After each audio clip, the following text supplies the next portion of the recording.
Still got a lot of shit I'm trying to fight, bro. I got a prosecution that really dislikes me, bro.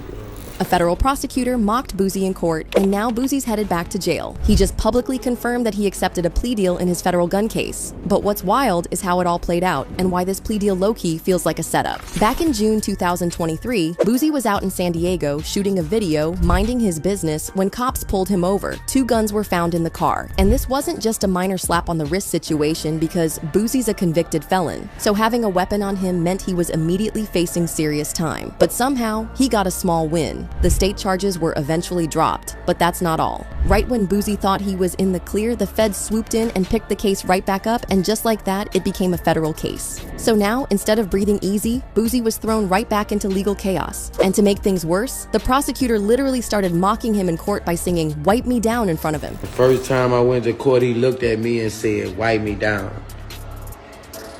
It's an old gray white man, bro, like. I ain't even know he knew my song. He called them out for that. That's prosecutor misconduct. Yeah, that's prosecutor misconduct.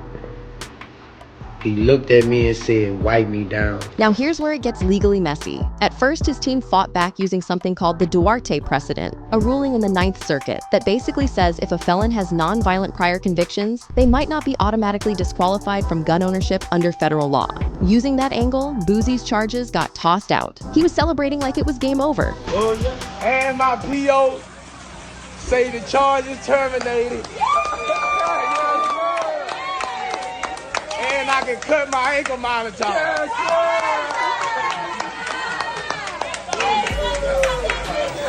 But the feds weren't having it. After the dismissal, the 9th Circuit changed its mind. They vacated the Duarte decision and decided to re-review the whole thing. So that protection Boosie had was gone. And now it's back to square one, only this time, the prosecution had even more fuel. Some say it's personal at this point, especially since Boosie started speaking out, calling out the prosecutor publicly and clowning the system. In a now viral X post, Boosie wrote, "Just accepted a plea from the federal government on my gun case. I thought this case was over and I was going to get on with my life, but God don't make mistakes and I'm tired of fighting. Talk to my family and this is the right decision." Even though the details of the plea deal haven't been made public, we already know how federal gun cases go, especially when you're a felon. These cases typically carry 1 to 4 years behind bars, and Boosie's been down before, so he knows what the time looks like. Now, to make things even more intense, Boosie's name came up again when he defended former NBA player Gilbert Arenas, who was arrested in a gambling sting. Boosie went off online, claiming it was all rooted in racial profiling and saying everyone gambles, it's part of the lifestyle. He basically said the feds were nitpicking and criminalizing regular behavior just because of who's involved. So between that and his ongoing public criticism of the justice system, it's no surprise Boosie ended up back on their radar. And now here we are. A case that was once dismissed is now sealing Boosie's fate. He fought, he got a small win, celebrated, cut off the ankle monitor, and then it all flipped back on him. The justice system moved the goalposts and Boosie just couldn't outrun it. He celebrated too early. Now he's quiet, just like the system wanted.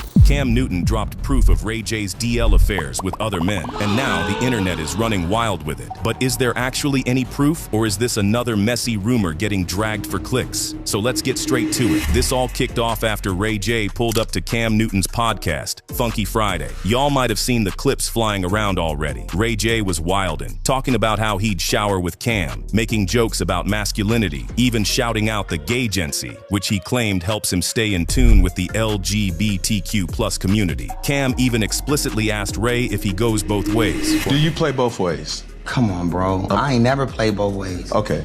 I think that's important to mention, because when you say you want to shower with another man. Now here's where it gets spicy. That banter kind of spiraled. Folks online twisted the jokes into full-blown rumors that Cam had proof Ray J was living that DL life. But here's the catch. Cam never dropped any receipts, and that's exactly what makes this moment so messy. As you know, Ray J's always been a target for this kind of talk. From that infamous tape with Kim Kardashian to his rocky relationship with Princess Love, the man's name stays in gossip headlines. So when he cracked a few edgy jokes on Cam's podcast, it didn't take much for people to turn up the heat. Before we go any deeper, let's zoom out for a second. This ain't even the first time Ray J's name got pulled into DL rumors. A while back, Sukihana tried to stir the pot too. She claimed she had a gay tape of Ray J. But just like this Cam Newton drama, no tape ever surfaced. It was all bark, no bite. Same script, different day. So that brings us back to Cam. Why are people saying he dropped proof? The only proof floating around is edited clips from his podcast and clickbait headlines. Nothing Cam said confirmed or even hinted at Ray J being on the DL. He laughed, he played along, but he never made a claim. Never said, yeah, I got something. Never showed anything. But social media, it doesn't need facts. It needs friction, and Ray J knows that better than most. In the podcast, he literally says he's been misunderstood and trolled for years. He talks about how the media twists things. He even pivots the convo away from all the joking to speak on his image and how it affects his family. That ain't a man trying to confess something. He's defending his name. Still, that ain't stopped folks from piling on. Some accounts started resurfacing old rumors, alleged affairs with trans women, suspicious DMs, live stream slip-ups. Even that one time he joked about smashing Sex I Read got thrown back into the mix. But again, it was all jokes, and everyone involved cleared it up after. So why does this keep happening? Because Ray J stays trolling, and people can't always tell when he's serious. He'll say something wild for laughs, and boom, it's a headline. He lives on that thin line between clout and chaos. Now here's the wild part. Ray J's been quiet about this specific wave of rumors. No statement, no denial, no post clearing it up. And you already know what that silence does online. It makes folks think there's something to hide. But let's be real, silence don't equal guilt. It might just mean he's tired of repeating himself.